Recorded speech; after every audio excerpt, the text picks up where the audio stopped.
নবীজি বলেন জান্নাত আর জাহান্নামের মাঝে আল্লাহ একটা প্রাচীর দিয়ে রাখবে। কিছু মানুষকে আল্লাহ দাঁড় করিয়ে দেবে, ওদেরকে আল্লাহ জাহান্নামও দেবে না, জান্নাতেও দেবে না। সাহাবী প্রশ্ন করলেন, হুজুর জান্নাতে দেবে না কেন? নবীজি বলেন এরা আর যাই করুক মা বাবার হক আদায় করতো না, তাদের সাথে খারাপ ব্যবহার করতো। আজকে গতকালকে বগুড়াতে একটা ছেলে মাকে জবাই পর্যন্ত করে ফেলেছে। সে যেই হোক ছড়িয়েছে তো এই সংবাদ। এটা যদি নাও হয়ে থাকে, এরকম জঘন্য কাজ বাংলাদেশ সহ বিশ্বে এখন অনেক জায়গায় হচ্ছে। নিজের মাকে পর্যন্ত জবাই করে ফেলতে পারে যে সন্তান। আমার মনে হয় আরাফ নামক প্রাচীর অলরেডি দাঁড়িয়ে আছে।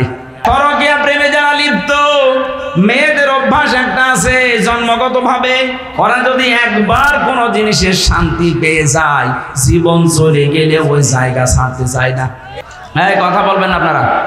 আমরা কোরআনে প্রবেশ করছি, দুইটা শর্ত আছে কোরআন শুনতে হলে। ফাস্তামিউ লাহু ওয়া আনসিতু, এটা আমাদের মালিকের ভাষা। কার ভাষা? খুব দামি কথা কিন্তু। এক নম্বরে শোনা তো লাগবে, চুপ থাকাও লাগবে, কারণ আল্লাহর চাইতে বড় কথা দুনিয়াতে আর কারো হতে পারে না। এমনকি তার মতো সত্য কথাও কার আছে? সুতরাং সত্য একদিকে, বড় আর একদিকে নিশ্চয় হয়ে থাকবে। কালিমাতুল্লাহি হিয়াল উলিয়া, সবার উপরে থাকবে আমার আল্লাহর কথা। দল মত জাতি বর্ণ ধর্ম নির্বিশেষে। আজকে এটা শুধু জামাত বিএনপির অনুষ্ঠান না, মানুষ পদবাচ্চে যারা বিবেচিত সবার জন্য আজকের এই অনুষ্ঠান। হাদা বায়ানুল লিন্নাস, মানুষ যারা তাদের জন্য আপনি বর্ণনা করেন। আমরা সেই উদ্দেশ্য নিয়েই বসেছি। মানুষকে আল্লাহর কালামের ভেতরে গুরুত্বপূর্ণ একটা বিষয় বিবেক, কি বললাম? এখন আর জবাব দেন না, না এটা ক্লাস চলছে। ওনারা ক্লাস নাই কলেজে, আমরা 12 মায়ের 13 ছেলে নিয়ে ক্লাস করছি। জবাব দেবেন একেবারে 1 to 7 মতো। বলেন তো গুরুত্বপূর্ণ বিষয়, আজকের সাবজেক্টের নাম কি? বিবেক। আরো জোরে বলেন। বিবেক যদি কেউ কাজে লাগায় সে রাস্তা হারাবে না। আর বিবেক কাজে লাগে না, এই জন্য এ দেশটা হারিয়ে গিয়েছিল। 15.5 বছরে যারা ছিল, বলেন তো ওদের বিবেক কি ছিল না মরে গিয়েছিল? মরে গিয়েছিল। নাই তো জীবিত মানুষ পিটিয়ে যারা তার লাশের ওপরে ড্যান্স দিতে পারে, এ কি মানুষ বলা যায়? পশুও তো এত নিচে নামে না। কথা বলে না কেন? সুতরাং যারা আমরা এসেছি, আমরা আশা করছি আমরা মানুষ, আদমের সন্তান, আশরাফুল মাখলুকাত। আদমের সন্তান 2 প্রকার হয়, একটা সুসন্তান, একটা কুসন্তান। আবু জেহেল, আবু লাহাব, উতবা, সাইবা, ফেরাউন, হামান, এরা ছিল কুসন্তান। এরাও আদম সন্তান। এরা কি সন্তান? আপনি এখন বিশ্বের দিকে তাকান, গুগলে সার্চ দেন, 6 জন মানুষের নাম গণহত্যার তালিকায় ভেসে আসবে। তার ভেতরে যিনি পালিয়েছে ওনার নাম আছে। তার মানে উনি গণহত্যাকারী, এটা স্বীকৃত, তামাম দুনিয়া এখন জানে। যেইভাবে হোক চলে গেছে, আলহামদুলিল্লাহ। কথা বলেন না কেন? কাকে ধরে না এই দেশে? এটা ফকির পর্যন্ত বাদ যায়। ফকিরও তার, আমার মনে হয় ভিক্ষার পরে চাঁদা দেওয়া লাগতো। এই কথা বলেন না কেন? ফকিরের চাঁদা দেওয়া লাগতো না? কি অবস্থা বানিয়েছিল দেশটাকে। জাহান্নাম কেমন হবে আমরা শুধু পড়েছি, দেখি নাই। আজকের তেলাওয়াত কিন্তু আয়াত ওই সংক্রান্ত কিছু কথা আছে, আমরা যদি ক্লাস দিতে পারি দেবো ইনশাআল্লাহ। 15.5 বছরে ওরা দেশটাকে জাহান্নামের মতোই বানিয়ে ফেলেছিল। হঠাৎ করে আল্লাহ দৃশ্য পাল্টিয়ে দিলেন কেন? আমি 1500 বছর আগে কোরআনে কারিমে সেই কথা আল্লাহ জানিয়েছেন। 2024 সালের 5 আগস্ট। আমার তো মনে হচ্ছে যে মিলে গেছে। তো দেখেন সূরা আনআম 44 নম্বর আয়াত। আল্লাহ রাব্বুল আলামিন বলেন, থাক, ওগুলো মনে হয় রংপুর বিভাগের লোক, রাজশাহী বিভাগের লোক অত ঝামেলা করে না। মফিজই এরকমই করে। যারা এখন ডিস্টার্ব করবে বলবো যে রংপুর বিভাগ।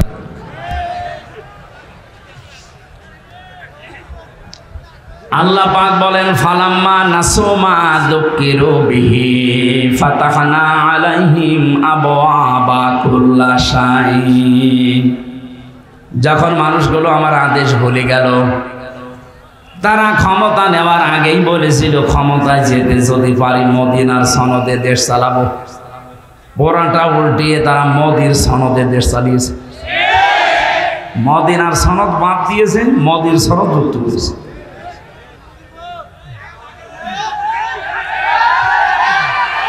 এরাই মোবাইলটা ধরে ওই দূরে কোনো জায়গায় ফিকে মারে। এটা মানুষ নাকি একে একে বিবেক মরে গেছে? হ্যাঁ, মানুষকে ডিস্টার্ব করে খালি।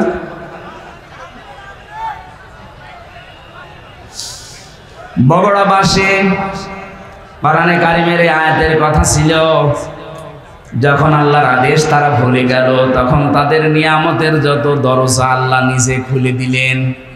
আমরা দেখতে পেয়েছি 2006 সালের 28শে অক্টোবর পৃথিবীর ইতিহাস যারা পাল্টিয়ে ফেলেছিল। কি যিনি পালিয়েছে উনি এখনো পর্যন্ত দেশে আসার আকাঙ্ক্ষা পেশ করছে, অথচ তারই নির্দেশে সারা দেশ থেকে লগি বৈঠা নিয়ে মানুষ পিটিয়ে হত্যা করা হয়েছে রাজধানীতে। এর আসল মাস্টার মাইন্ড, এর হুকুমদাতা হিসাবে উনি দায়ী। কথা বলে না কেন? ডাইরেক্ট ইনডাইরেক্ট মানুষ মেরে ফেলার জন্য বহু চেষ্টা দুনিয়াতে উনি চালিয়েছে। সোজা ছাপটা কথা, আমাদের এই আপনাদের বগুড়ার পুত্রবধূ ওনাকেও হয়তো ডাইরেক্ট কিছু করে না, ইনডাইরেক্ট এতিমের সম্পদ আত্মসাতের মামলা দিয়েছে। যেই কয় টাকার মামলা দিয়েছে ওই কয় টাকার চাইতে আরো 3 ডবল টাকা বেড়ে গেছে। আমার মনে হয় তার পুরস্কার দেওয়ার দরকার ছিল। তারে যদি আপনি এইভাবে শাস্তি দিয়ে চিকিৎসা পর্যন্ত না দিতে দেন, তাহলে দরবেশ বাবার কি করা উচিত আপনি বলেন? সে তার 2 কোটি 3 কোটি না, 36,000 কোটি আপনি এক জীবনে গণনা করেও শেষ করতে পারবেন না। দেশটা ফোকলা করে ফেলেছে কয়েকজনে।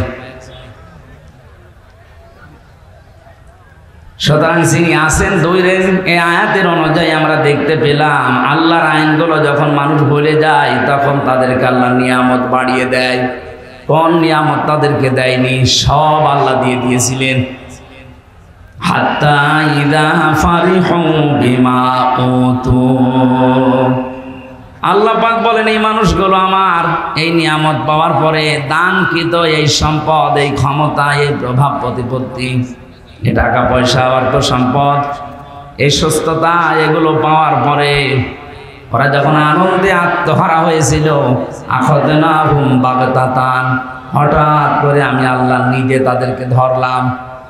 2024 সালের 5 আগস্টে শুধু ছাত্র জনতা, এই দেশের জনগণ ওদেরকে ধরে নাই, ধরেছি সরাসরি আল্লাহ। আখাযনাহুম এর ফাইল কর্তা আল্লাহ সরাসরি নিজে। আল্লাহ যদি না ধরতেন, বিএনপি জামাতের মতো এত বড় বড় দল 15.5 বছরে একটা কিচ্ছু করতে পারে না। এদের জীবন কি কম গিয়েছে?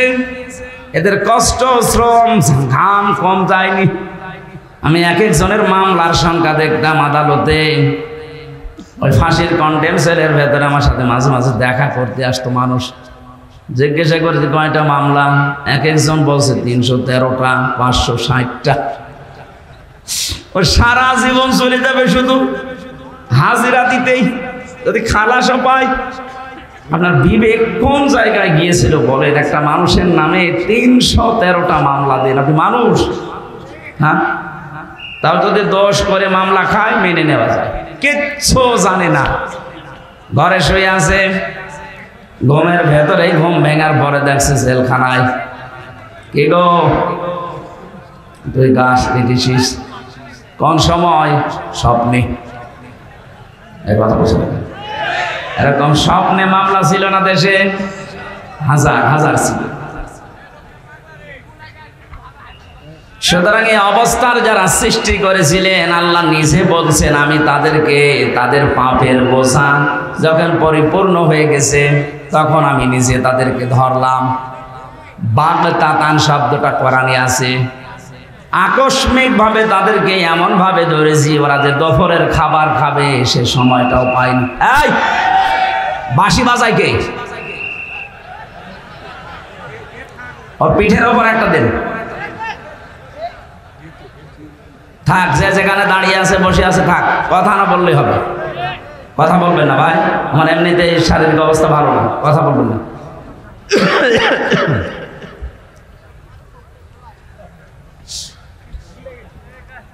আল্লাহ পাক বলেন ফাইদা হুম মুবলিসুন, এমন অবস্থায় তাদেরকে ধরেছি যে তারা হতাশ হয়ে গেল, নিরাশ হয়ে পড়েছে।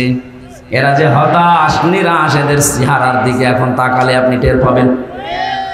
জেলখানায় আমরা যাইনি, যতবার আমাকে আদালতে নিয়েছে ওদের চাইতে অপমান আমাদেরকে আরো বেশি করেছে। ওদেরকে তো দেখছি মাথায় এখনো দড়ি দেয়নি, আর আমাদের মাথায় দড়ি দিয়ে নিয়েছে। তো চেহারার ভেতরে আমাদের হতাশা ছিল না, কারণ আমরা মজলুম। আর এইগুলো সব জালেম। চেহারার ভেতরে দেখেন কোরআনের আয়াত অনুযায়ী আল্লাহ হতাশা দিয়ে ভরে দিয়েছে। মানুষ দেখলে আবেগে একটু আনন্দ করবে, কি পচা ডিম মারতেছে, কথা বলে না কেন?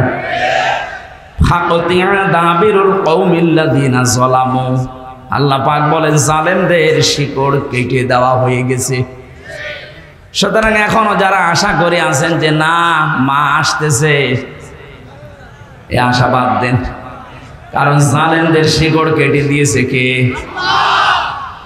কিন্তু এই 8-9 দিনে আমরা কিছু ষড়যন্ত্র দেখতে পাচ্ছি। যারা পালিয়ে গেছে এরা এখন বাইরের বিভিন্ন মোড়লের কাছে ধর্ণা দিচ্ছে, আর এই মিথ্যা কথাটা তারা জানাচ্ছে যে আমরা নির্বাচিত ছিলাম, আমাদেরকে উৎখাত করা হয়েছে। এটা তাহা মিথ্যা কথা। 15.5 বছরে যারা ছিল ওরা যে নির্বাচিত ছিল, যে কথা শয়তানকে বললে সেও বিশ্বাস করবে না। আপনি বলেন, ঘোড়াকে জিজ্ঞাসা করেন, ঘোড়া হাসবে। একটা কথা বলবে, কারণ নির্বাচিত হওয়া লাগে যে পদ্ধতিতে, আল্লাহ সে পদ্ধতি কোরআনে কারিমে সূরা হজের 78 নম্বর আয়াতে দিয়েছেন। ওয়াজতাবাকুম, আল্লাহ বলেন আমি তোমাদেরকে নির্বাচিত করি লক্ষ লক্ষ নবীর উম্মত থেকে, তোমাদেরকে আমি আল্লাহ নিজে নির্বাচিত বাছাই করেছি। তাহলে নির্বাচিত করার দায়িত্ব কার? পদ্ধতিকে না, কথা বন্ধ করা লাগবে ভাই। যত জরুরি হোক 1 ঘন্টা পরে বলবেন, মাইকের আওয়াজ আরো বাড়িয়ে দেবেন, আমার গলা বসে যায় না। নির্বাচিত করা লাগে যে পদ্ধতির মাধ্যমে, ওটার বাংলা নাম নির্বাচন। বাংলা নাম কি? জবাব দেবেন একেবারে ছাত্রের মতো বললাম। নির্বাচিত হয় মানুষ যে পদ্ধতিতে, নাম কি? আপনি একেবারে নিরপেক্ষ দৃষ্টিতে দিয়ে বলেন তো, 15.5 বছর নির্বাচন হয়েছে, আপনি কেন এই মিথ্যা কথা ছড়াচ্ছেন? কাদের সিম্পিতি আবার পেতে চান? সারা দুনিয়া জানে যে আপনি নির্বাচন ছাড়াই ছিলেন, কারণ 154 জন নির্বাচনের আগেই ঘোষণা দিয়েছেন। কথা বলেন না কেন? দিনের ভোট আপনি রাতে করে নিয়েছেন। কিভাবে বলেন যে আমি নির্বাচিত ছিলাম? একটা হাজি মানুষ এত বড় মিথ্যা কথা আপনি বলতে পারবেন? হ্যাঁ, আপনার মেয়ে আপনার ছেলে যদি বলতো আমরা কিছু মনে করতাম না, কারণ তারা মিথ্যা বলে। কি আপনি একটা হাসি মানুষ হয়ে মিথ্যা বলেন, তামাম দুনিয়ার মানুষ কি মনে করবে?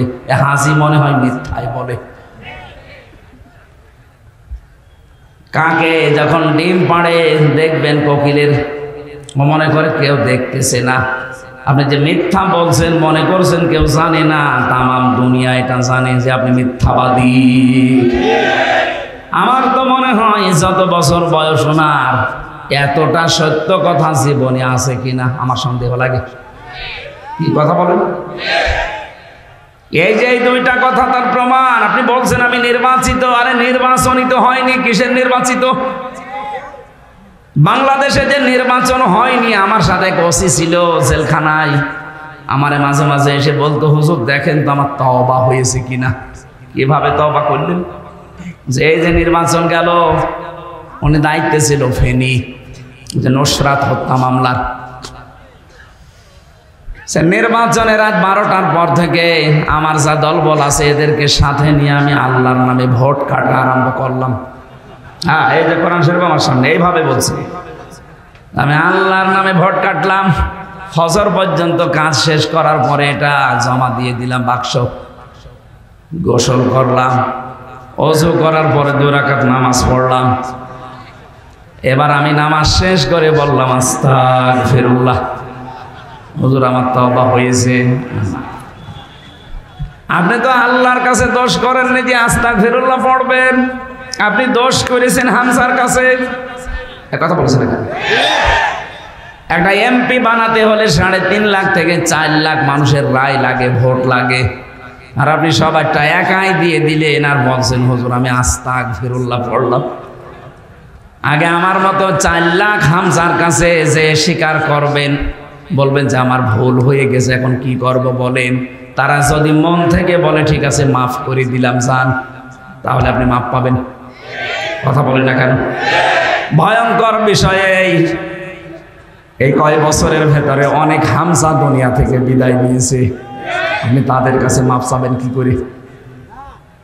এই জন্য 15.5 বছরে যারা জুলুম, অত্যাচার, নির্যাতন, বিশেষ করে আয়না ঘরের সাথে যারা জড়িত, গুম আর খুনের সাথে যারা জড়িত, এই মানুষগুলো যদি শুধু এখন আস্তাগফিরুল্লাহ পড়ে, জীবনও মাফ হবে না। এদের মাপ পাওয়ার একটাই পদ্ধতি আছে, অপরাধ যার কাছে স্বীকার করবেন তার কাছে। আপনার কারণে এই লোকটা 15.5 বছর ব্যবসা করতে পারে নাই। আপনি চাঁদাবাজি করে, মিথ্যা মামলা দিয়ে, মিথ্যা সাক্ষী দিয়ে এরকম বহু মানুষের জীবন নষ্ট করে দিয়েছেন। কাউকে গুম করেছেন, খুন করেছেন, আয়না ঘরে রেখেছেন। আমি 10 দিন মাত্র ছিলাম আয়না ঘরে। এই 10 দিনই আমি দেখেছি মানুষের কি যন্ত্রণা ওই জায়গায়। কিছু কিছু মানুষের নখ হয়ে গেছে এত বড় বড়, চুল দাড়ি গোঁফ মনে হচ্ছে জঙ্গল থেকে বেরিয়ে এসেছে। যখন আমাকে কালো কাপড় বেঁধে নিয়েছে, তো মাঝে মাঝে ওই দেওয়ালের দিকে কিছু কারারক্ষী আছে, কিছু পাহারাদার আছে, সবাই একেবারে হারামি না, 2-1টার একটু বিবেক হালকা আছে। ওই মানুষগুলো যেহেতু এর আগে 17, 18, 19 সাল পর্যন্ত তারা আমার আলোচনা শুনেছে, বাইরে যে আরো শোনে, ওরা আমাকে নিয়ে যাওয়ার সময় বলতো হুজুর আস্তে করে খুলে দেই, এ পর্যন্ত কেউ নেই।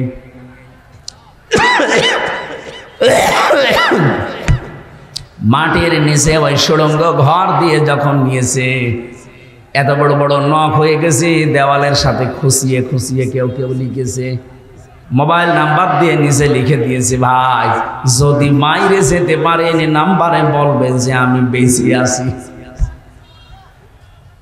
আপনি কি করেছেন টের পাচ্ছেন? আপনি যদি মেরে ফেলতেন, ইলিয়াস আলীকে ধরার পরে যদি আপনি মেরে ফেলে বলতেন তাকে মেরে ফেলেছি, তার বউটা অন্তত অন্য জায়গায় বিয়ে করতে পারত। কথা বলে না কেন?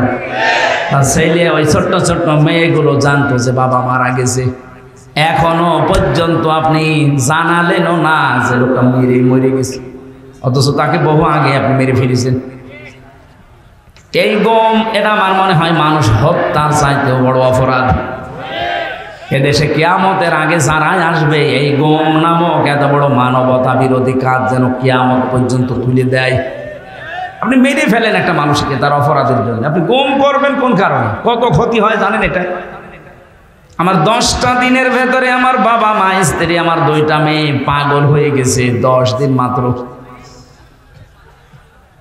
মুফতি ফখরুল আমার সাথে ছিল, উনি আমাকে বলতো ভাই হামজা তোমার সাথে কি করে আমি জানি না, আমার এই পায়ের ভেতর দিয়ে হাত দিয়েছে, এভাবে বসিয়ে পায়ের ভেতরে হাত দিয়ে সামনে যে লোহার ব্যারিকেড দেওয়া আছে ওর সাথে হাত বেঁধে হ্যান্ডকাপ দিয়ে লাগিয়ে দেয়। আরে ভাই 2 মিনিট, 5 মিনিট, 10 মিনিট না, বছরের পর বছর। কাউকে আমি 8 বছর, 10 বছর, 14 বছরের মানুষ দেখেছি ওখানে। 14টা বছর একটা মানুষ, এদিকে 1.5 হাত, এদিকে 3.5 হাত, এতটুকু একটা ঘর, কোনো আলো বাতাস নেই।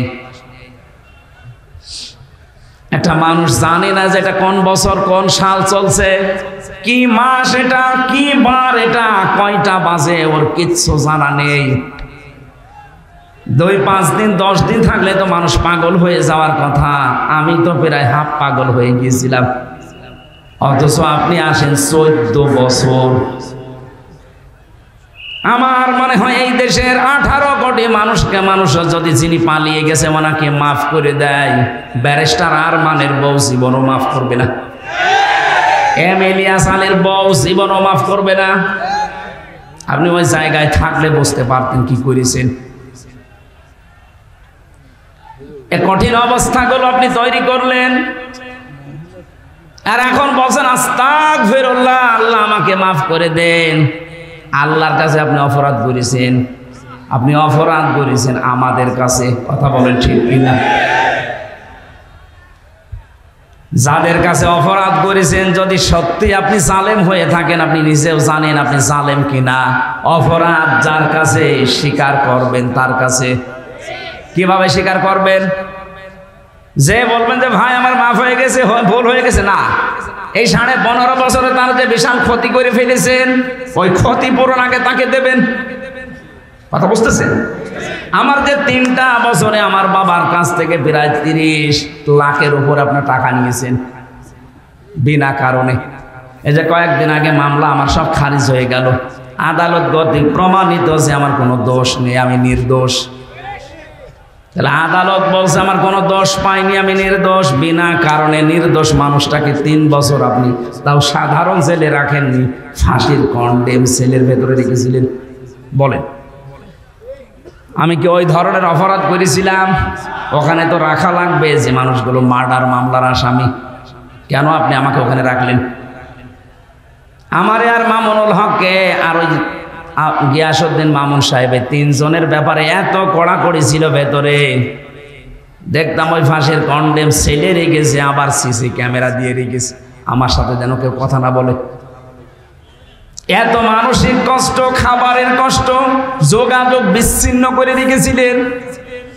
আর আপনি এখন আস্তাগফিরুল্লাহ পড়বেন, আল্লাহ আপনাকে মাফ করে দেবে। তা আমরা কি করছি? হায় 15.5 বছর আবার আপনাকে আমি বাঁচাতে চাই। যদি সত্যি মাপ পেতে চান, এই মায়া কান্না বাদ দিয়ে সত্যি যদি মাপ পেতে চান, যার কাছে যে অপরাধ করেছেন এই অপরাধ স্বীকার করেন, আর ওই অপরাধের জন্য যা যা ক্ষতি হয়েছে ক্ষতিপূরণ দেন। কাউকে মিথ্যা মামলা দিয়েছেন, মিথ্যা সাক্ষী দিয়ে তাকে 5 বছর জেল খাটিয়েছেন, ওই 5 বছরে তার যে বিশাল ক্ষতি করে ফেললেন, ওই ক্ষতিপূরণ আপনাকে দেওয়া লাগবে। আমার মনে হয় এই তাওবা যদি বাংলাদেশে আরম্ভ হয়, আগামীতে যারাই রাষ্ট্রনায়ক হবে, আগামীতে যারাই দেশ নায়ক হবে, তারাও চিন্তা ভাবনা করে দেশ চালাবে। কথা বলে না কেন? আর এই তাওবা যদি না হয় দেশে, এ পৃথিবীতে সন্ত্রাস মুক্ত করা কখনোই সম্ভব হবে না। মানুষের ভেতরে যে আছে, দিন দিন এদের অপরাধ প্রবণতা বাড়তে থাকবে। আমরা আশা করি আজকে থেকে অপরাধ যার কাছে করবেন, ক্ষমা চাবেন তার কাছে। একটা হাদিস বলছে, যুবতী মেয়ে এসে বলে, হে রাসূল, আমি জিনা করে ফেলেছি। নবীজি বললেন, কাউকে বলবা না, চলে যাও।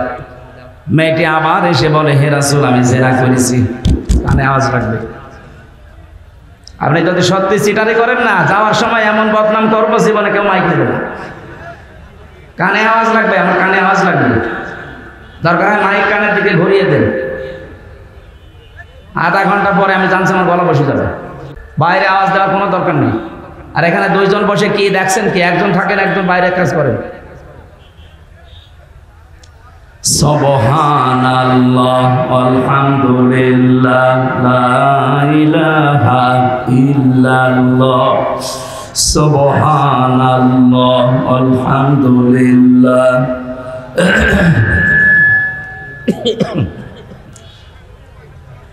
আমি জিকির করতে বলেছিলাম, আপনার মুখ বন্ধ করে বসে আছেন কোন কারণে? নাকি জবান বন্ধ করে দিয়েছে আল্লাহ? সুবহানাল্লাহ আলহামদুলিল্লাহ লা ইলাহা ইল্লাল্লাহ লা ইলাহা ইল্লাল্লাহ মুহাম্মাদুর রাসূলুল্লাহ। আল্লাহুম্মা সাল্লি আলা সাইয়্যিদিনা মাওলানা মুহাম্মাদ وعلى آل سيدنا مولانا বগুড়াবাসী নবীজি তিনবার মেয়েটাকে ঘুরিয়ে দিলেন। মেয়েটি আবার সামনে এসে বলে, হে রাসূল, আমাকে মুক্ত করেন, আমি এই জেনার গোনা নিয়ে মারা যেতে চাই না। আমি জানি 3টা অপরাধের শাস্তি মরণের পরে ডবল করে আল্লাহ দেবে। কয়টা? আরো জোরে বলেন। ওয়াল্লাযীনা লা ইয়াদউনা মা'আল্লাহি ইলাহান আখারা। 1 নম্বরে দুনিয়ায় যারা আল্লাহর সাথে অন্য কাউকে ডাকে তাদের শাস্তি ডবল হবে। আর এটা বাংলাদেশে বেশি। আল্লাহকে ডাকছে, কিছুক্ষণ পরে দেখবেন ইয়ালি বাবা, কেল্লা বাবা, ফাতে বাবা, এগুলো চট্টগ্রাম বিভাগে বেশি। কথা বলছে না কেন? এই কুমিল্লা, ব্রাহ্মণবাড়িয়ায় আপনি দেখবেন ইন্টারনেটে কি জিকির চলছে। কিছুক্ষণ আল্লাহর জিকির করার পরে দেখবেন উল্টা পাল্টা জিকির। কথা বলে না কেন? তাহলে আল্লাহর সাথে যারা অন্য কাউকে ডাকবে এদের শাস্তি হবে ডবল। ওয়ালা ইয়াকতুলুনা আন-নাফসাল্লাতী হারামাল্লাহু ইল্লা বিল হক। যারা অন্যায়ভাবে মানুষ হত্যা করে।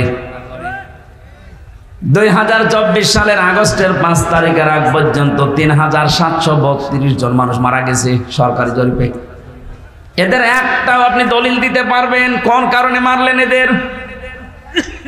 এই যে মানুষ হত্যার সাথে যারা জড়িত ছিলেন টপ টু বটম প্রত্যেকের শাস্তি ডবল হবে। কথা বলে না কেন? মানুষ হত্যার সাথে যারা জড়িত তাদের বাঁচার জন্য একটাই পদ্ধতি আছে, তাদের মেরে ফেলা লাগবে। এটা আমি বানিয়ে বললাম। সূরা বাকারার 178 নম্বর আয়াতে আছে, এই যে কিসাসের বিধান আল্লাহ এমনিতে দেয়নি, দুনিয়ার ভারসাম্য রক্ষা করার জন্য আল্লাহ এটা দিয়েছেন।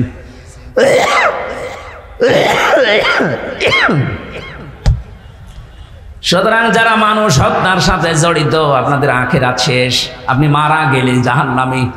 ওমাই ইয়াকতুল মুমিনা মুতাআম্মিদান ফাজাযাউহু জাহান্নাম। সূরা নিসার 93 নম্বর আয়াত। আল্লাহ বলেন যারা মানুষ হত্যা করে তাদের 1 নাম্বার শাস্তি জাহান্নাম। কি বলেন? বলেন। আপনার আখিরাত তো শেষ। দুনিয়ায় যদি আপনি বৈধভাবে এখন বেঁচে থাকতে চান, যারা এই 3732 জন মানুষ হত্যার সাথে জড়িত, ফাইনাল কথা তাদের মেরে ফেলা লাগবে। কোনো বুদ্ধি নেই আর।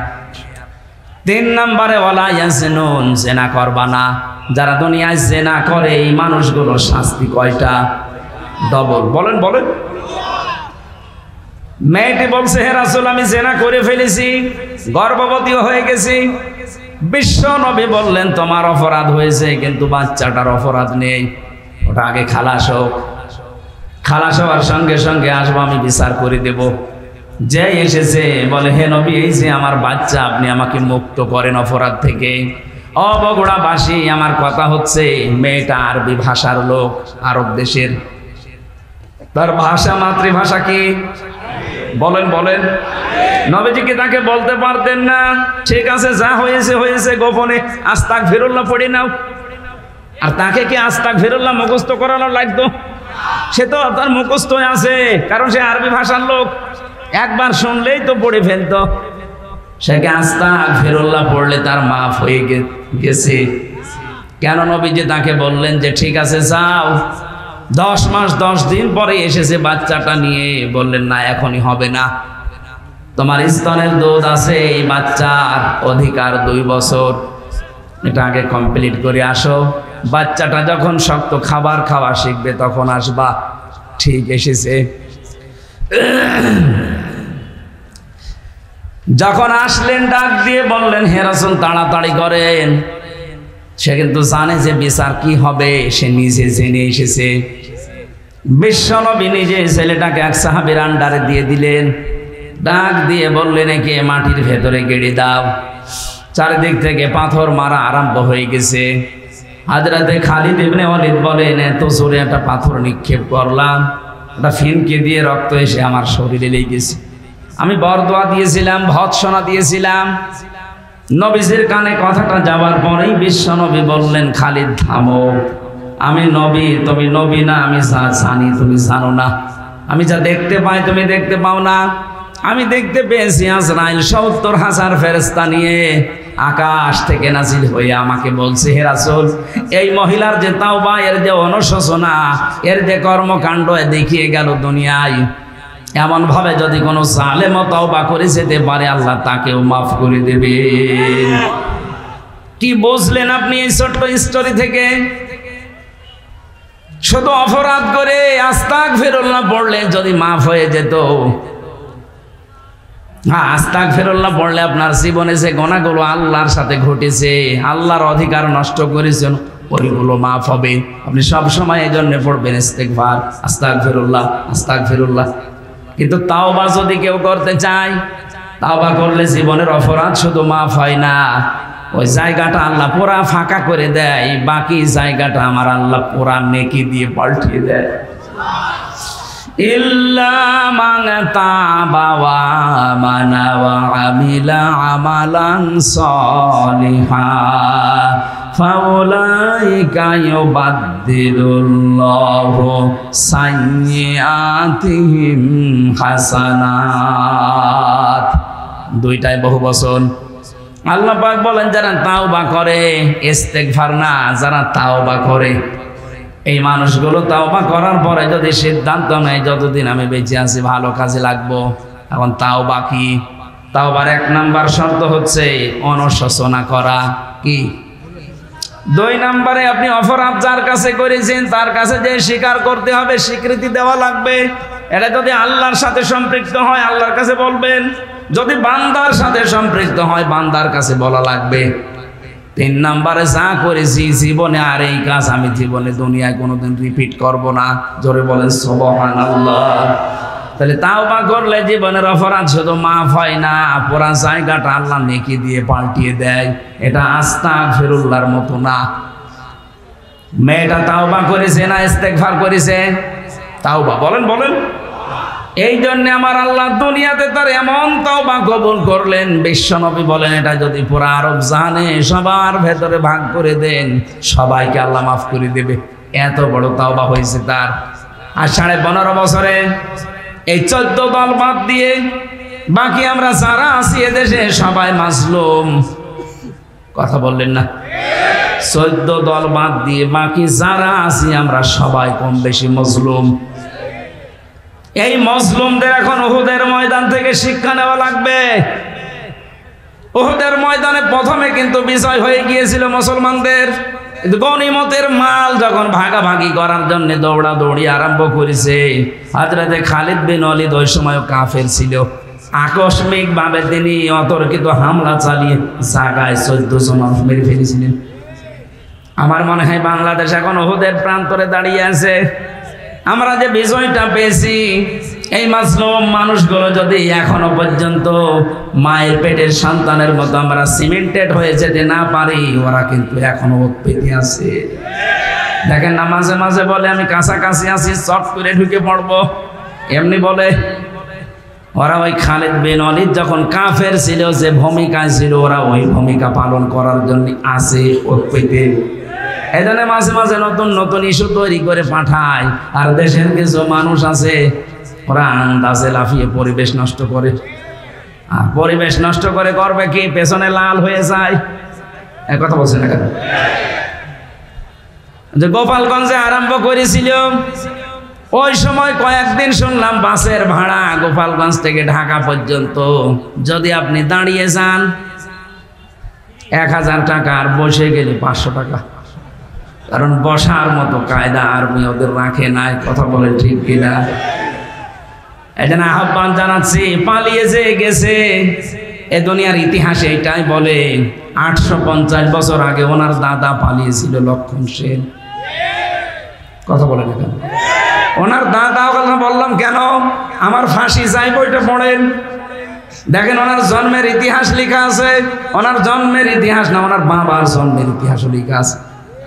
আমি মেজর ডালিম বলছি, বইটা পড়েন। আমি 5 তারিখের পরে এই কয়েকটা বই আমি সব আগা গোড়া শেষ করে দেখেছি। আল্লাহ, আমরা ভাবি কি আর আসলে হয়েছে কি? আন্দাজে মুসলমান বললেই হবে? এই জন্যে বলছে 850 বছর আগে ওনার পর দাদা দাদা যারা পালিয়েছে, লক্ষণ সেন সেই রাস্তা ধরেই পালিয়ে গেল। পৃথিবীর ইতিহাস পুরা পাল্টিয়ে দিয়েছে। 350 জন এমপি একবারে পালিয়ে যায়। সারা পৃথিবীর 257টা রাষ্ট্রে আমি পাইনি, বাংলাদেশে দেখলাম। শুধু পার্লামেন্টের যারা মেম্বার এরাই পালিয়ে যায়নি, জাতীয় মসজিদের ইমাম পর্যন্ত পালিয়ে গেছে।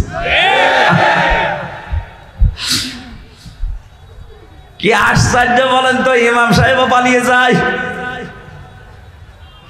কিছুদিন পরে এসেছিল আবার জোর করে ইমামতি নেওয়ার জন্য, জনগণ জুতা পিটা দিয়েছে। পরের দিন দেখলাম স্ট্যাটাস দিয়েছে ফেসবুকে, জনগণ আমাকে জুতা দিয়ে পিটিয়েছে কিন্তু আমার গায়ে লাগেনি। ওরে শয়তান, মানুষের বিবেক মরে গেছে। ও মানুষটা কত নিচে নেমেছিল বলেন। দুনিয়ার স্বার্থে এই লোকটা নৌকা মার্কা নিয়ে দাঁড়িয়েছে। আমার মনে হয় লোকটা যদি কুকুর মার্কায় দাঁড়াইতো তাও পাস করত। কারণ মার কাটা আল্লাহ এত বেশি ঘৃণিত বানিয়ে দিয়েছে, পায়খানার দিকে মানুষ এখন তাকায়, তাও নৌকার দিকে তাকায় না। তাকায় এখন চড়া লাগবে মাঝে মাঝে বন্যা হলে, এই কারণে যারা এখন চড়তে যায় তারাই ধরা খায়। এই যে দরবেশ নৌকায় করে পালিয়ে যাচ্ছিল, সাবধানে জন্য নৌকা যখন ডুবে গেছে ও ছাতা আর মনে হয় কিয়ামতের আগে উঠবে না।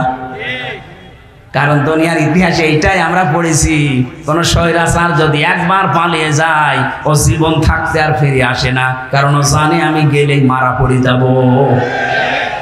জনগণ যেভাবে ফুসি আসে, ওই দিন যদি আর 5 মিনিট সময় পেত, আমার মনে হয় এতদিন কব্বরে পাঠিয়ে দিত।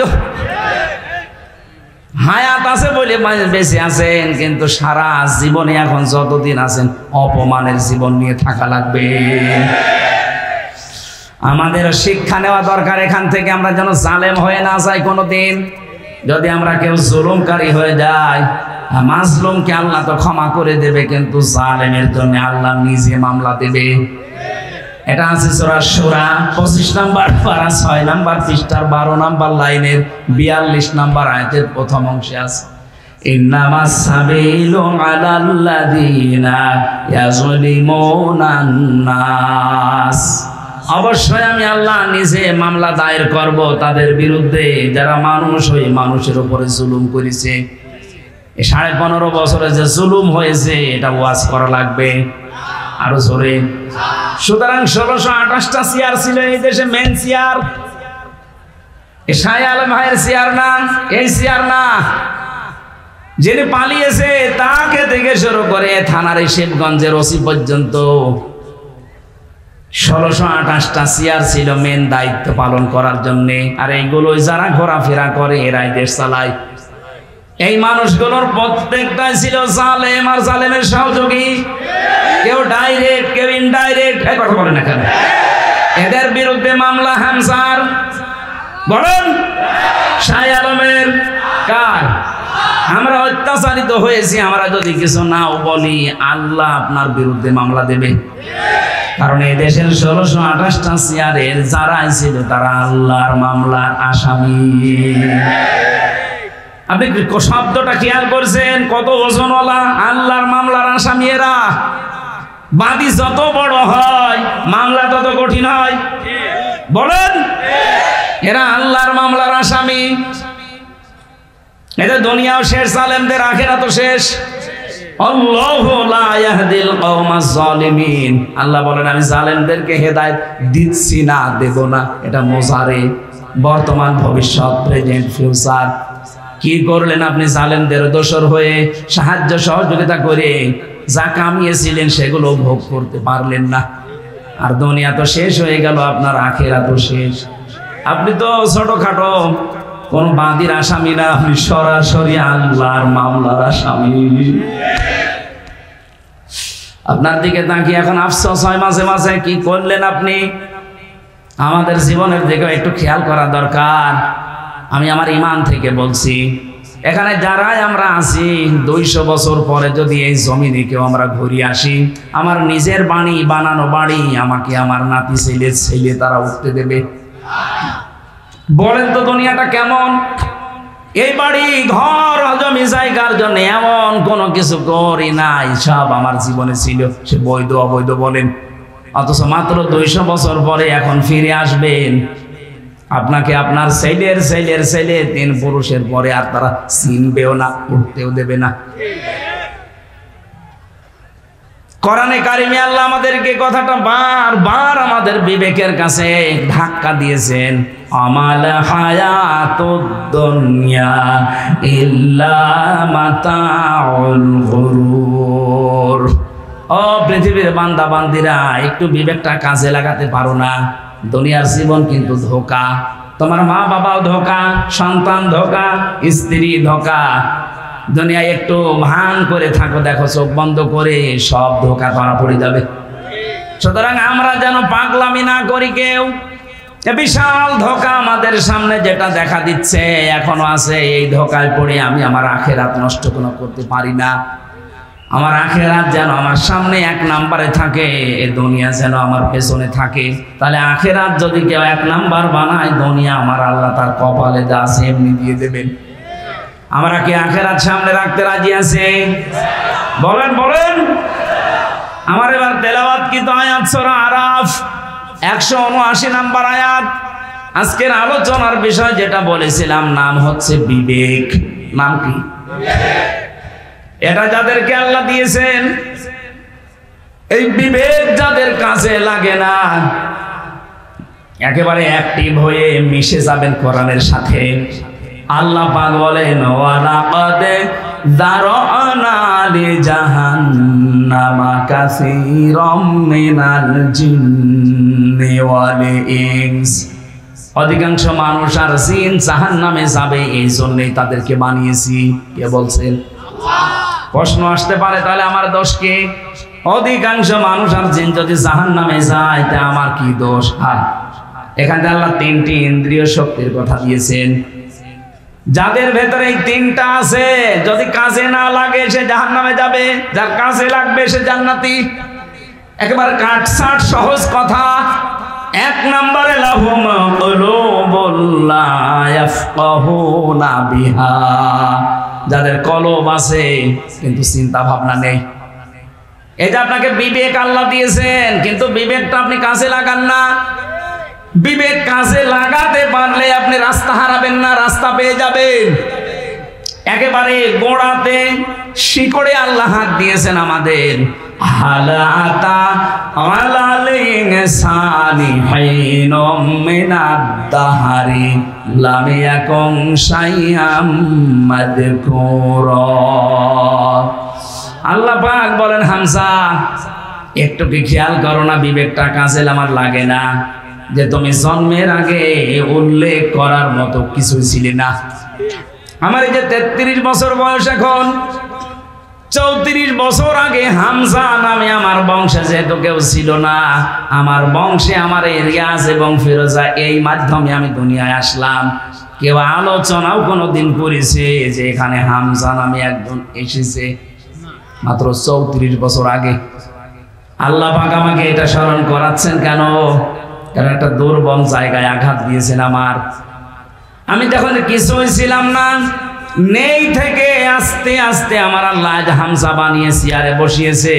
এখানে মা বাবার দায়িত্ব শুধু বিছানায় থাকা, বাকি যা করার কে করেছে? একটু বিবেকটা এদিকে কাজে লাগাতে পারেন না? আল্লাহ আমাদের একটা স্মরণের মাধ্যম দিয়েছেন এইভাবে, ফালিয়ানজুরিল ইনসানু মিম্মা খুলিক খুলিকা মিন মাইন দাফিকিন ইয়াখরুজু মিন বাইনিস সুলবি ওয়াত তারাইব। মানুষকে একটু নজর করে দেখে না যে কি দিয়ে তারে বানালাম? বাবার স্ফলিঙ্গ দিয়ে দ্রুত গতিতে বের হয়ে যাওয়া পানিটা দিয়ে, যেটা একবার বের হলে শরীর থেকে গোসল ফরজ হয়ে যায়। যে পানির ছাড়া পৃথিবীর কোন মার্কেটে 4 আনাও দাম নেই। কথা বলেন, কেউ ফিরিয়ে দিলেও আপনি নেবেন না। এরকম একটা না পাক দুর্গন্ধযুক্ত পানি দিয়ে আল্লাহ আমার অস্তিত্ব আরম্ভ করলেন। আল্লাহ পাক বলেন, এই পানিটা যখন মায়ের রেহেমের ভেতরে যায়, বাবার মাকে দিয়ে আমি আল্লাহ এই দুইটা নাপাক পানি এক জায়গায় 4-8টা জিনিস বানাই। চুল, রগ, হাড় আর পর্দা, রক্ত, গোশত, চর্বি আর চামড়া। বিজ্ঞান ভিত্তিক আলোচনায় যখন তাফসীরগুলো আমি মিলিয়েছি দেখেছি হ্যাঁ এই 4-8টা জিনিস এক। আল্লাহ পাক বলেন মানুষ বানাতে কমপক্ষে 13টা উপাদান লাগে। 13টা বিষয় এক জায়গায় না হলে দুনিয়ায় আপনি আসতে পারবেন না, আসলেও অপূর্ণাঙ্গ হয়ে আসবেন। 4-8টা নয়, আপনার মার বাবা দুইজনেরটা নিয়ে বানালেন, বাকি 5টা এখনো 13 হতে কয় লাগে? এই 5টা আমার আল্লাহ নিজের রব নামের কারণে দিয়েছেন। ওয়াজআলা লাকুমুস সামআ ওয়াল আবসারা ওয়াল আফইদা। আল্লাহ বলেন শ্রবণ শক্তি, দর্শন শক্তি, বাক শক্তি, আকেল শক্তি আর ঘ্রাণ শক্তি, এর ভেতরে যদি একটাও তোকে কম দিতাম দুনিয়ায় আসতে ঠিক কিন্তু অপূর্ণাঙ্গ হয়ে। যদি বাক শক্তি না দিতাম কথা বলতে পারতে না। বিজ্ঞান এখন প্রমাণ করছে কয়েক ইঞ্চি জায়গায় মানুষের কথা বলে, এক একটা কথা তৈরি হতে 27টা ধাক্কা লাগে। কয়টা? আপনি কম্পিউটার ভেড়াবেন, আমি যা দেখিয়ে দিতে পারবো। 27টা স্তর পার করার পর একটা কথা তৈরি হয়। পৃথিবীর কেউ আপনাকে এই কথা বলার যোগ্যতা দেয়নি, দিয়েছে কে? দুঃখজনক হলো সত্য, এই 15.5 বছরে আল্লাহর এই বাক শক্তি জালেমরা কেড়ে নিয়েছিল। ওরা বন্ধ করে দিয়েছিল আমাদের কথা বলার যোগ্যতা। কথা বললেও বলতে পারতাম না। কথা বলে না কেন? কথা তো বলবো আমার মনে যেটা আছে, যেটা বৈধ কথা ওইটা, অথচ আমাদের কণ্ঠনালী চেপে ধরত। আমরা চাই কিয়ামতের আগে আমাদের এই বাক শক্তি কেউ যেন রুদ্ধ করে দিতে না পারে। কথা বলেন। আমার এই অধিকার আমার আল্লাহ দিয়েছেন, আপনি কেন বন্ধ করলেন? কোরআনে কারিমে আল্লাহ যত বড় বড় রহমতের কথা তিনি জানিয়েছেন, তার ভেতরে 4টার কথা সবচাইতে বেশি জানিয়েছেন। 1 নম্বরে আর রহমানু আল্লামাল কোরআন খালাকাল ইনসানা আল্লামাহুল বায়ান। আল্লাহ পাক বলেন আমি যে রহমান, আমার দয়া দেখতে চাও, পৃথিবীর সবচাইতে বড় দয়া কোরআনে কারিম তোমাদেরকে দেওয়া। লক্ষ লক্ষ নবী পাঠিয়েছিলাম দুনিয়ায়, কোন নবীকে আমি আল্লাহ কোরআন দেয়নি, তোমাদেরকে দিয়েছি। এটা আমার বড় নিয়ামত। এটাই শুধু না, আমি তোমাদেরকে মানুষ বানিয়েছি। মায়ের পেটের ভেতরে আমি আল্লাহ নিজে তোমাদের মানুষ বানিয়ে শেষ করে দেইনি, কথা বলার যোগ্যতা দিয়েছি। এই যে কথা বলতে পারা কত বড় নিয়ামত। এই আয়াতের ব্যাখ্যায় হাদিস এসেছে, বিশ্বনবী জানিয়েছেন। বিজ্ঞান তো বলেছে 27টা স্তর পার করা লাগে, নবীজি বলেছেন প্রতিটি স্তরে একটা একটা করে আল্লাহর ফেরেশতা বসে আছে। এর কাছে ও, ওর কাছে এ, এর কাছে এ, এভাবে সিরিয়াল আকারে দিতে দিতে সর্বশেষ আমাদের এই মুখের গর্ত দিয়ে একটা কথা আল্লাহ বের করে দেয়। ধাক্কা লাগে কয়টা? 27। বলেন বলেন। আপনাকে যদি এই শক্তিটা আল্লাহ বাক শক্তি না দিত, বাকি 4টা দিত, তাহলে আপনি আসতেন কিন্তু বোবা হয়ে কথা বলতে পারতেন না।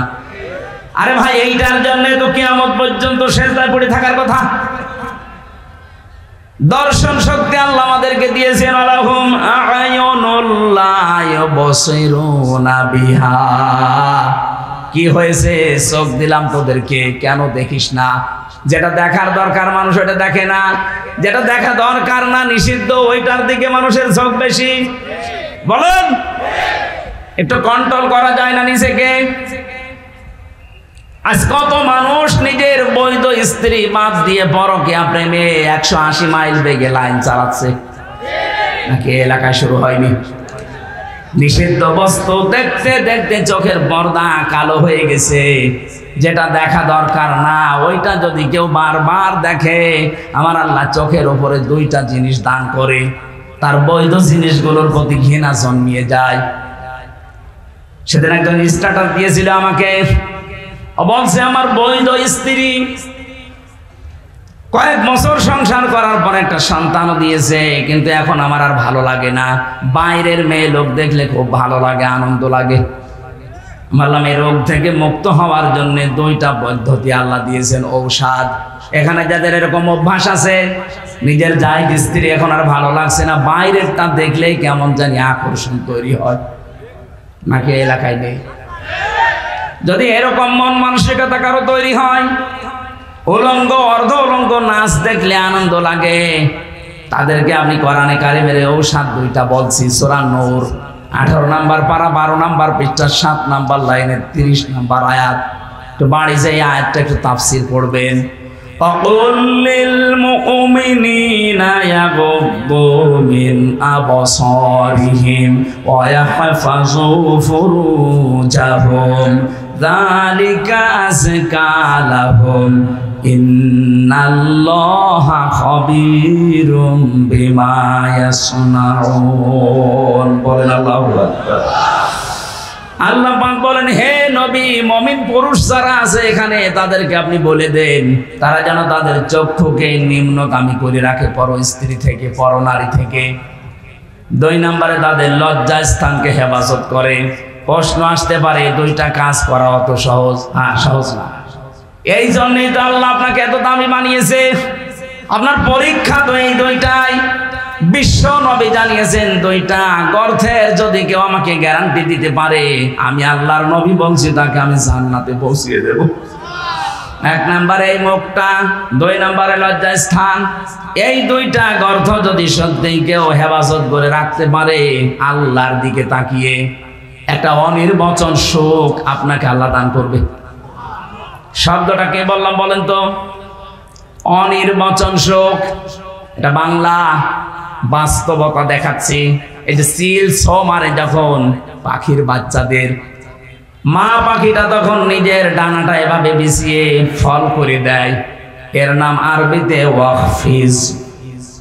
আল্লাহ বলেন, ডানা এভাবে ডাউন করার পরে ফল করে দেয়, যখন শাট করার পরে যখন ফল করে, তোমরা দেখতে পাও পাখির এই মরগুলো এত মোলায়েম, এত নরম, এত সফট, একটার সাথে আরেকটা যখন মিলে যায়, ডাউন করার পরে যখন ফল করে, এর নিচে বাচ্চাগুলো যে একটা আনন্দ পায়, একটা সুখ পেয়ে যায়, ওদের মনে মনে এই চিন্তা, এই বিশ্বাস তৈরি হয় যে যেখানে আসি এখানে অন্তত দুনিয়ার কেউ ছো মেরে নিয়ে যেতে পারবে না।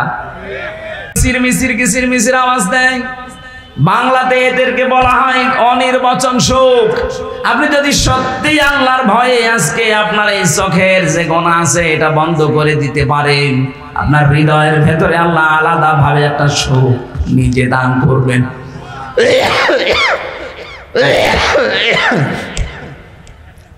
বগুড়াবাসী এই জন্য এখনই এই মুহূর্ত থেকে মাহফিল যদি সাকসেস করতে চাই, শুধু সুন্দর করে সাজানোই না, এটা বাড়ি নিয়ে যাওয়া লাগবে। যাদের মোবাইলে এমন দৃশ্য তৈরি করা আছে, ডিলিট করেন। যেটা নিচে দেখলে আনন্দ পান, অন্য দেখলে আপনার লজ্জা লাগে। এরকম দৃশ্য নেই? এক কথা বলছেন এখানে? এইরকম দৃশ্য যাদের আছে, নিজে দেখলে খুব আনন্দ লাগে, মজা লাগে, অন্য কেউ দেখলেই আপনার লজ্জা লাগে। এটা ডিলিট করবেন। কারা কারা হাত তোলেন তো? এই মুরব্বী, দেখি মোবাইল, দেখি দেখি কি আছে, দেখি। কি আশ্চর্য! হ্যাঁ, দাঁড়িয়েলা মানুষ, কি রেখেছেন আপনি মোবাইলে? এক্ষণে ডিলিট করেন। আপনার ওয়াজ শুনতে আসাচ্ছে, উল্টা পাল্টা জিনিস ডাউনলোড করে আপনি ওয়াজ শুনতে এসেছেন, এক্ষণে ডিলিট করে বাড়ি যাবেন। আল্লাহ আমাদের চোখের হক আদায় করার জন্য কয়েকটা জিনিস কোরআনে কারিমে আমাদের সামনে এনে দিয়েছেন। আফালা ইয়ানজুরুনা ইলাল ইবিলি কাইফা খুলিকাত ওয়া ইলাস সামাই কাইফা রুফিআত ওয়া ইলাল জিবালি কাইফা নুসিবাত ওয়া ইলাল আরদি কাইফা সুতিহাত। বলেন আল্লাহু আকবার। আল্লাহ পাক বলেন, ও দুনিয়ার মানুষেরা, নজর করে একটু দেখতে পারো না? চোখ দিলাম, উঠের দিকে তাকাতে পারো না? মরুভূমির জাহাজ বানিয়েছি ওইটা আমি। তোমরা একটু জমিনের দিকে তাকাতে পারো না? এটা বিছানা বানিয়ে দিয়েছি। ওই আকাশের দিকে তাকাও, খুঁটি ছাড়া বিশাল ছাদ মাথার উপরে রেখে দিয়েছি। পাহাড়ের দিকে তাকাও, পেরেক স্বরূপ পাহাড়কে আমি জমিনের সাথে গেড়ে দিয়েছি। ও বন্ধুরা, পেরেক যখন মানুষ মারে, এই যে তক্তার উপরে পেরেক মারা না নেই? এই পেরেক যখন মারে তক্তার উপরে, ওই যে সামনে একটা আল বেরিয়ে থাকে চ্যাপটা মতো, এই চ্যাপটা অংশ এতটুকু হলে ভেতরে জাগিয়েছে চ্যাপটার চাইতে 20 গুণ বড়। কথা বলে দেখেন আপনি, পেরেক যদি এইটা, আল্লাহ বলেন পেরেকের মতো পাহাড়কে জমিনে গেড়ে দিলাম, তার মানে পাহাড় যত বড় আছে উপরে তাতে 20 ডবল নিচে আল্লাহ গেড়ে দিয়েছেন।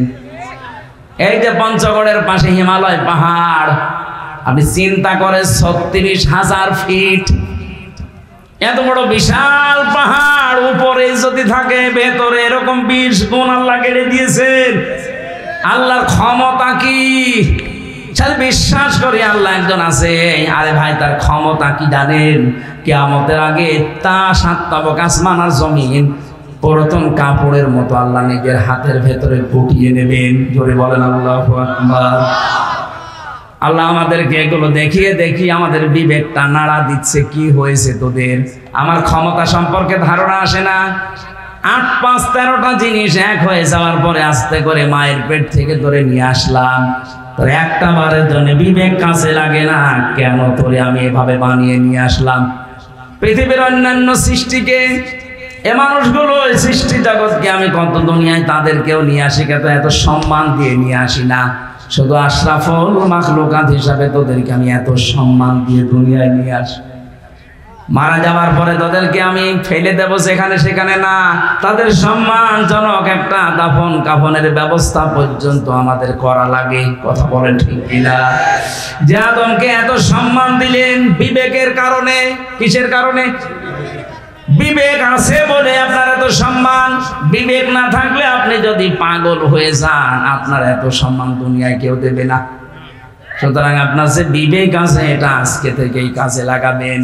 এমনকি জাহান্নামে যাবে যারা, মেন গেটে যে ফেরেশতা দাঁড়িয়ে আছে, দারোয়ান ফেরেশতা মালিক, ও জিজ্ঞাসা করবে, আলাম ইয়াতিকুম রাসূলুম মিনকুম ইয়াতলুনা আলাইকুম আয়াতি রাব্বিকুম ওয়া ইউনযিরুনাকুম লিকা ইয়াউমিকুম হাদা। কি তোমাদের কাছে কি নবী রাসূল যায়নি? এই জাহান্নামের যে আযাবের কথাগুলো তারা কি তোমাদেরকে শোনায়নি, সতর্ক করেনি? প্রত্যেকটি জাহান্নামী মানুষগুলো এক বাক্যে জবাব দেবে, ক্বালু বালা ক্বাদ জানা নাযীর। হ্যাঁ, আমাদের কাছে সতর্ক বার্তা নিয়ে এসেছিল। নবী হয়তো আসে নাই, নবীর ওয়ারিসরা এসেছিল। সত্য কথা বলতে হবে, মিথ্যা বলা যাবে না। সত্য পথে চলা লাগবে, মিথ্যা পথে চলা যাবে না। সত্যকে মিথ্যার সাথে মিশ্রণ করা যাবে না। দায়িত্ব জীবনে যেইটা যেইটা আছে পালন করা লাগবে, এই কথাগুলো আমাদের স্মরণ করিয়েছিল। কিন্তু মনে মনে ভাবতাম এইটা, আর বলতাম ফাকাল্লাবনা ওয়া কুলনা মা নাযালাল্লাহু মিন শাই। মনে হয় এটা মিথ্যা কথা বলছে, এরকম কিছু আল্লাহ নাযিল করেনি, এরকম ধারণা এই দেশে কারণ নেই। এখন এত ভেঙে ভেঙে কথা বলার পরে অনেকের মনের ধারণা না, এ মনে হয় আল্লাহ এরকম কথা দেয়নি, আমি কি বানিয়ে বলছি? বলেন বলেন। তখন ওরা এক বাক্যে জাহান্নামের ফেরেশতা দারোয়ানের কাছে বলবে, লাউ কুন্না নাসমাউ আও নাকিলু মা কুন্না ফি আসহাবিস সাঈর। আমরা যদি ওই জামানায় কথাগুলো শুনতাম জীবিত অবস্থায়, আর যদি বিবেক কাজে লাগাতাম, তাহলে আজকে জাহান্নামে আমাদের আশা লাগতো না। বগুড়াবাসী, বিবেক যাদের আছে এখনো কিন্তু কাজে লাগান, হয়তো জাহান্নামী হয়ে যাবেন। বিশ্বনবী মেয়েদের সম্পর্কে জানিয়েছেন, নেককার মহিলা আল্লাহর কাছে 4টা গুণ বিশিষ্ট নারী। 1 নম্বরে ইদা নাযারা ইলাইহা সাররাতুহু, যার দিকে স্বামী তাকালে স্বামীকে আনন্দ দেয়।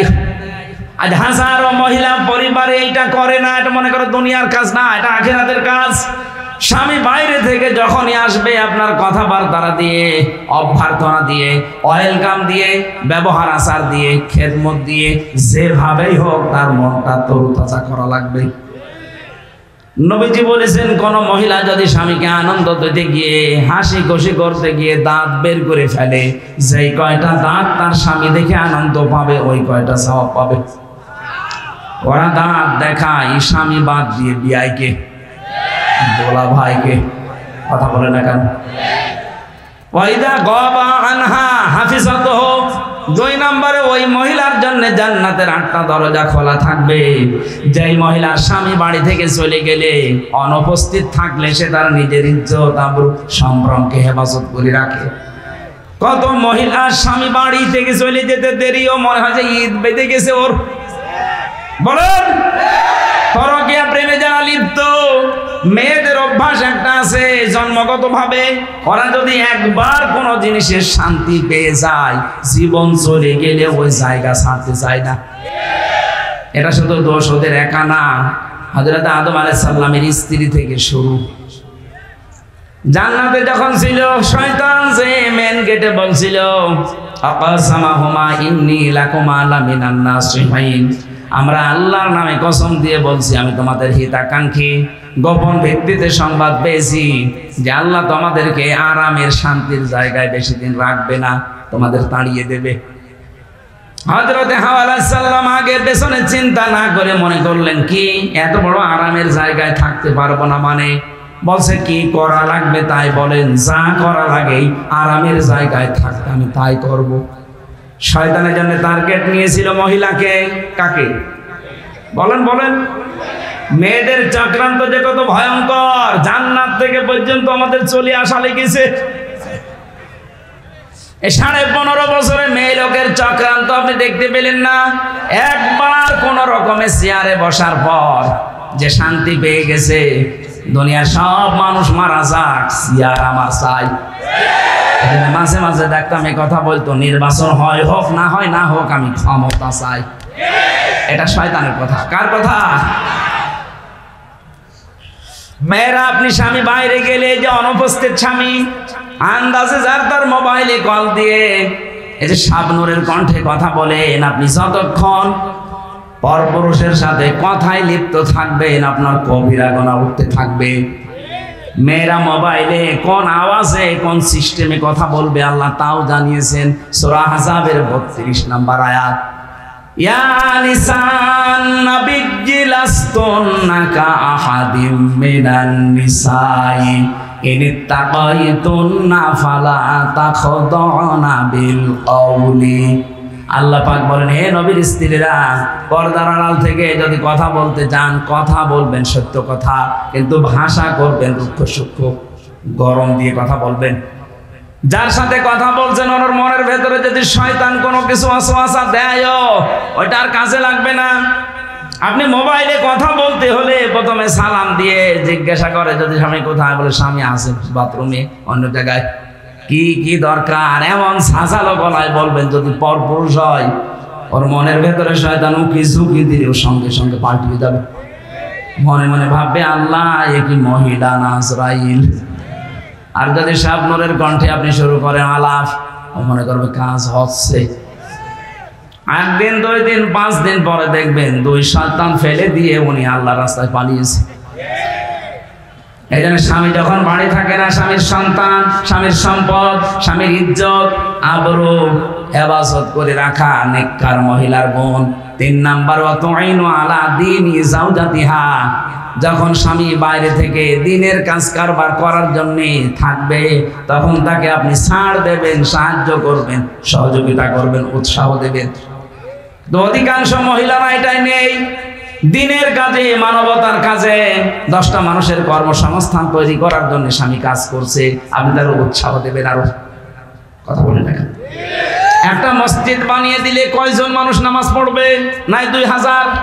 কথা বলেন না কেন? একটা রাস্তা যদি কেউ সংস্কার করে দেয়, একটা ব্রিজ বানিয়ে দেয়, লক্ষ লক্ষ মানুষ রাস্তায় হাঁটবে। 1000 মসজিদ বানানোর চাইতে একটা ব্রিজ কালভার্ট সংস্কার করা আল্লাহর কাছে দামি। এরকম মানবতার পক্ষে যে কাজগুলো, মানবতাকে সাহায্য করার জন্য, আল্লাহর দ্বীন প্রচারের জন্য, কায়েমের জন্য, প্রতিষ্ঠার জন্য যারা কাজ করে বেড়ায়, নেককার স্ত্রীর কর্তব্য হচ্ছে তাকে উৎসাহ দেওয়া, সাহায্য করা। খাদিজাতুল কুবরা এইটাই করেছিলেন নবীর জন্য। এই জন্য আল্লাহ তাকে নিজে সালাম পাঠিয়েছেন। সুবহানাল্লাহ বলতে পারেন না? আপনাকে সালাম দেবে কি করে? আপনি তো আরো বাধা দেন। আপনার স্বামী কি মদ গাঁজা খেয়ে বেড়াচ্ছে? সে তো মানবতার পক্ষে কাজ করছে, 10টা মানুষের কর্মসংস্থান তৈরির জন্য চেষ্টা চালাচ্ছে। সমাজের জন্য কাজ করে যারা, মানবতার জন্য, ইসলামের জন্য, তাদের স্ত্রীরা যেন ছাড় দেয়, সাহায্য করে, উৎসাহ দেয়, এটা নেককার মহিলা। 4 নম্বরে স্বামী যেটা পছন্দ করে, নেককার হতে চাইলে ওইটা আপনাকে পছন্দ করা লাগবে যদি জায়েজ হয়। আমি সহ যত স্বামী এখানে আছি, প্রতিটি স্বামী আমরা চাই এবং পছন্দ করি মন থেকে। যে কোরআন হাতে নিয়ে বলছি, মন থেকে আমি চাই এবং পছন্দ করি বিয়ের পরে যেন আমার মা বাবা আমার সাথে থাকে। কথা বলে না কেন? 100টার 98টা মহিলা এটা চায় না। হ্যাঁ, নামাজ পড়ে, রোজা রাখে, কালো বোরকা পরে, কিন্তু স্বামীকে মাঝে মাঝে খোঁচায় কি আর কতদিন একসাথে থাকবা, আলাদা হবা না। এই কথাটা শুধু ওই মেয়ে লোকের না, ওই মেয়ে লোককে হাওয়া দিচ্ছে ওই মেয়ে লোকের মা আর বড় বোন। ওখান থেকে শুধু হাওয়া দেয়, আর কতদিন থাকবি একসাথে, আরামে খেতে চাইলে আলাদা হ। এরকম শাশুড়ি আর বড় শালি কার আছে? হাত তোলেন তো। একজন আছে না? কি ইয়ার কি মারা কথা না, ওরা আছে, সত্যি আছে। সম্মানিত মা বোনেরা, আপনি মনে করেছেন আমি নামাজ পড়ি, রোজা রাখি, কালো বোরকা পরি, জান্নাত আমি পাবো না? পাবে কি? কে বলেছে আপনি জান্নাত পাবেন?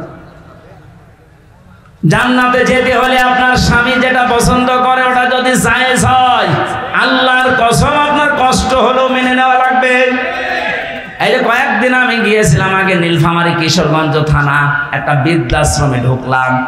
কতগুলো মা আর বাবা বসে আছে, তাদের চোখের দিকে তাকালেই মনে হচ্ছে ওরা সন্তানের জন্য বরদোয়া দিচ্ছে।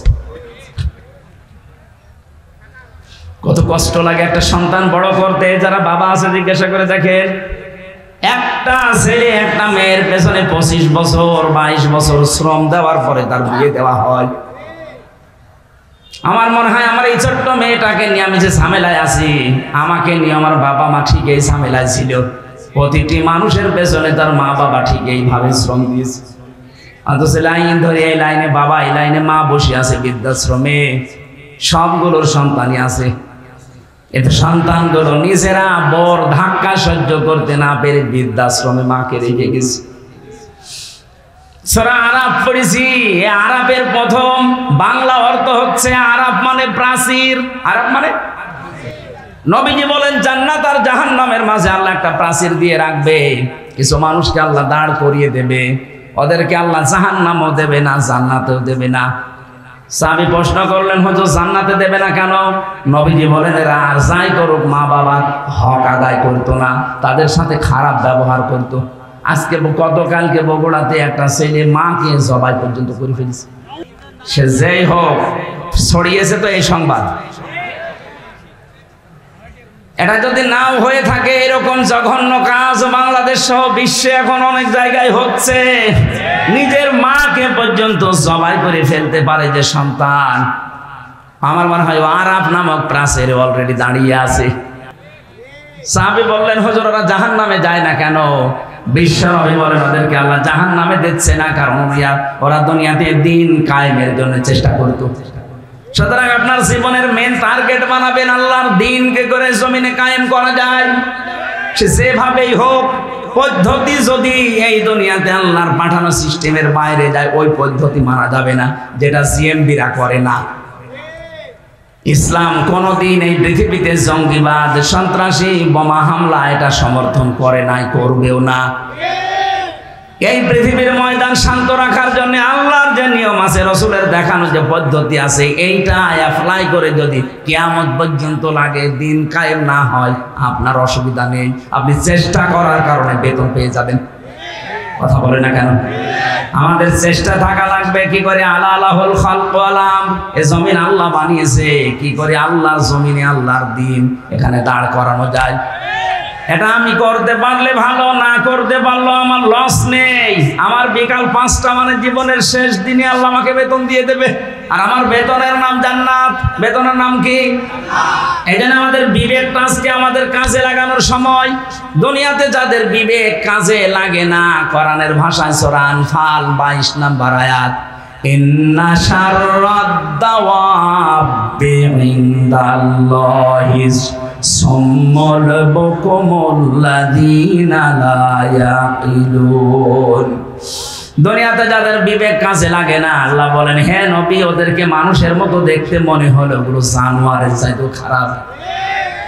আমি বারবার বলছি কেন শব্দটা, কারণ 15.5 বছরে যারা ছিল একটারও বিবেক কাজে লাগে নাই। আমরা যদি বিবেক ন্যূনতম কাজে লাগতো, বিনা ভোটের এমপি হয়ে আপনি ভোট ফোলাতে পারতেন না? আপনার লজ্জা করতো না? জনগণ আমাকে নির্বাচিত করে না, আমি পরিচয় দিই করে যে আমি এমপি। আপনার বিবেক কোথায় গিয়েছিল? পুকুরে পোশাক করেছিল বিবেকে। সারা দুনিয়া ধিক্কার দিয়েছে 15.5 বছর, এরপরও মাটি কামড়িয়ে সিয়াদ ধরে পড়ে আছে। আল্লাহ এত বড় লাথি দিয়েছে, এখন আদালতে নিতে গেল দেখি লাথি খাই। কয়েকদিন আগে ইনো একটা লাথি খেয়েছে না? শুধু ওরে না, যারা জালেম ছিল প্রত্যেককে লাথি দেওয়া দরকার। এগুলো তো দুনিয়ার লাথি, আখিরাতের লাথি পড়ে আছে। ফেরেশতারা ওদেরকে ফুটবলের মতো পিটাবে। জালেম আমরা কোনোদিন যেন না হয়ে যায়। আলাহুম আযানুল্লাহ ইয়াসমাউনা বিহা, যেগুলো শোনার তোমরা শোনো না। কি হয়েছে? কান দিলাম, শুনতে চাও না কেন? উলাইকা কাল আনআম, এই 3টি ইন্দ্রিয় শক্তি যাদের দিলাম, যারা কাজে লাগায় না, এই মানুষগুলো জানোয়ার। কে বলছে? বলেন বলেন। আপনি নিজেকে এবার নিজে প্রশ্ন করে দেখেন তো, আল্লাহ আপনাকে বিবেক দিয়েছে, চোখ দিয়েছে, কান দিয়েছে, যাদেরকে দেয়নি তাদেরটা বাদ দিলাম, কিন্তু যাদের দিয়েছে আপনি কি জবাব দেবেন? এক অন্ধ আমার সাথে খাবার খাচ্ছিল, এটা কুমিল্লায়। হঠাৎ দেখে বিদ্যুৎ চলে গেল, আমরা চিল্লা পাল্লা আরম্ভ করেছি। অন্ধ আমার হাত চেপে ধরে বলছে হুজুর চিল্লান। মাত্র 1.5 মিনিট 2 মিনিট কারেন্ট চলে গেছে, আপনি চিল্লাচ্ছেন। অথচ আজ 42 বছর আমার জীবনে কারেন্ট নেই। আল্লাহ যদি চোখটা সত্যি আপনাকে না দিত, কি হতো বলেন তো আপনার জীবনে? কত লাতি গোতা, কত মানুষের অপমান অপদস্থ সহ্য করা লাগতো। এই জন্য কাজে লাগান। এটা যদি দেখার শক্তি পেয়েছেন, শোনার শক্তি পেয়েছেন, বিবেকটা আল্লাহ দিয়েছে, পাগল বানায়নি। সত্যি যদি কাজে লাগাতে না পারেন, আপনি আল্লাহর কাছে জানোয়ার। আল্লাহ বলেন বালুহুমা দল, তার চাইতেও তুই আমার কাছে নিকৃষ্ট। উলাইকা হুমুল গাফিলুন, তুই গাফেল। আর গাফেলের জন্য আল্লাহর বানানো বাগান জান্নাত নেই। মেয়েদেরকে যে 4টা কথা বললাম, যখনই স্বামী আপনার দিকে নজর দেবে, স্বামীকে খুশি করবেন। স্বামী বাইরে গেলে হেফাজতে রাখবেন নিজের লজ্জার স্থান, নিজের সন্তান, স্বামীর সম্পদ। 3 নম্বরে স্বামীকে সাহায্য করবেন, মানবতার কাজে, দিনের কাজে উৎসাহ দেবেন। 4 নম্বরে স্বামী যেটা পছন্দ করে যদি জায়েজ হয়, কষ্ট হলে ওইটা সাপোর্ট করবেন। আল্লাহ মেয়েদের এই 4টা গুণ যদি অর্জন হয়, নবীজি বলেন জান্নাতের 8টা দরজায় আল্লাহ তার জন্য উন্মুক্ত করে রাখবে। আজকে আমাদের জীবনে আল্লাহ যেন পুরাটা সেট করে দেয়, বলেন আমিন। কিভাবে আল্লাহ বানিয়েছেন আমাদেরকে, আমি রেফারেন্স ছাড়া জেলখানায় বসে বসে বই তৈরি করেছিলাম। বাইরে এসে ওগুলো রেফারেন্স দিয়ে দিয়ে ছেড়েছি। ওই যে গাড়িতে আছে সৃষ্টি জগতের সূচনা, মেয়েদের জীবন সম্পর্কে লেখা আছে, ছেলেদের আছে। যাওয়ার সময় ওটা আপনার স্ত্রীকে, মেয়েকে, বউকে, ফুফুকে ওদেরকে উপহার দেবেন। ওই যে গাড়ি আছে মনে হয় গেটে আছে, ওগুলো যাওয়ার সময় নিয়ে যান। আজকের মতো কালকে যেহেতু অনুষ্ঠান আছে, আরো বড় মাওলানা আসবে, আজিজুল ইসলাম ভাই, আমি দোয়া করে শেষ করছি, ওটা যাওয়ার সময় নিয়ে যান। আল্লাহুম্মা আমিন। লা ইলাহা ইল্লা আনতা সুবহানাকা ইন্নী কুনতু মিনাজ জালিমিন। রব্বুল আলামিন 2 দিন ব্যাপী তাফসীরুল কোরআন মাহফিলের প্রথম দিনে বগুড়া শিবগঞ্জের কিচকের এই মাটিতে আমরা হাত তুলেছি। যত মানুষ আমরা কোরআনের কথাগুলো এই 1.5 ঘন্টা পর্যন্ত শুনলাম, আমাদেরকে মাফ করে দাও। আলোচনার সওয়াবগুলো নবীজির রওজায় পৌঁছিয়ে দাও। মা বাপ যারা হারিয়ে ফেলেছে, আল্লাহ মা বাপকে ক্ষমা করে দাও। রব্বুল আলামিন বগুড়ার মাটি, মানুষের সন্তান শহীদ রাষ্ট্রপতি জিয়াউর রহমানকে কবরে তুমি মাফ করে জান্নাত দিয়ে দাও। তার স্ত্রী অসুস্থ, আল্লাহ শেফায়ে কামিলা দিলা নসিব করে দাও। তার ছোট সন্তান তা দুনিয়া থেকে বিদায় নিয়েছে, আল্লাহ তার কোকো ভাইয়ের কবরকেও জান্নাত বানাও রব্বুল আলামিন। শ্রদ্ধাভাজন বড় ভাই জনাব তারেক জিয়া এই মাটির সন্তান, নির্বাসিত হয়ে আছে নিজের দেশ থেকে, কতটা বছর পাড়ি জমিয়ে প্রবাসে পড়ে আছে। আল্লাহ তাআলা সম্মানের সাথে ইজ্জতের সাথে এ দেশের সন্তান এ দেশের মাটিতে ফিরিয়ে দাও। কোরআনে কারীম দিয়ে দেশ চলছে এটা দেখে মরার সুযোগ করে দাও। মাহফিলের প্রধান অতিথি অধ্যক্ষ মীর শাহ আলম, আল্লাহ তাআলা এ নামের ভেতরে যেটা লুকিয়ে আছে তাকে তুমি ওই জায়গায় পৌঁছিয়ে দাও। জনগণের খেদমত করার জন্য আশা আকাঙ্ক্ষা পেশ করেছে, তোমার ইলমে জানা আছে তার দ্বারা কি হবে, মানবতার কাজ হবে, ইসলামের কাজ হবে, তোমার জানা থাকে আল্লাহ তুমি তাকে বিজয় করে দিও। সম্মানিত সভাপতি মাহফিলের যে দুইজন আলেম, আল্লাহ বিশেষ করে আমার আফসার ভাই, জনগণের দায়িত্ব তাকে দিয়েছিলে, সামনে যেন তুমি তাকে সঠিকভাবে দায়িত্ব পালন করার সুযোগ করে দিও। মা বোনদেরকে 4টা গুণে গুণান্বিত হওয়ার তৌফিক দাও। জালেমের জেলখানায় 3টা বছর বড় অসুস্থ হয়ে পড়েছি আমি, আল্লাহ আমাকে তুমি আগের অবস্থায় স্বাভাবিক অবস্থায় ফিরিয়ে দাও।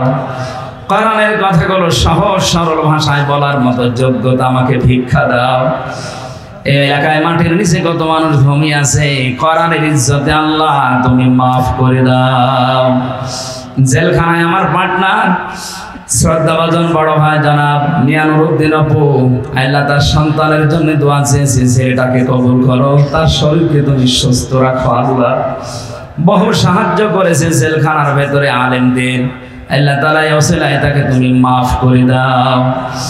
বারাকাল্লাহু লানা ওয়া লাকুম ফিল কোরআনিল আযীম। মরণ আসলেই যেন বলতে পারি লা ইলাহা ইল্লাল্লাহু মুহাম্মাদুর রাসূলুল্লাহ।